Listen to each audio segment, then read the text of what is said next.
দেখে যে কারোরই মনে হতে পারে এই কুকুরটি প্রশিক্ষিত টেলিং প্রাপ্ত একটি, মূলত তেমনটি নয়। এই কুকুরটি আর ১০টি কুকুরের মতোই অবহেলিত হয়ে বড় হয়ে উঠেছে আমাদের চারপাশে। কুকুরটি মূলত যখন বাচ্চা ছিল তখন কুকুরের মালিক আমাদের প্রজেক্টের সামনে চলে যায়। এরপর কুকুরটি আমরা এনে পরম যত্নে বড় করি। খাওয়ার টাইম, রেস্ট টাইম অথবা কাজের টাইম যেখানেই আমরা যেতাম কুকুরটি আমাদের সাথে সাথেই থাকতো।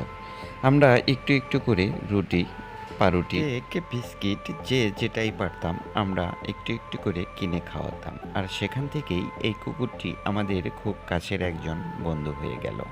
আমি আর আমার সহকর্মী এক বড় ভাই আমরা যেখানেই কাজে যেতাম, যত দূরেই কাজে যেতাম আর যত রাত্রেই কাজ থেকে ফিরতাম, কুকুরটি মূলত আমাদের অপেক্ষায় রাস্তার ধারে প্রতিদিনই বসে থাকতো।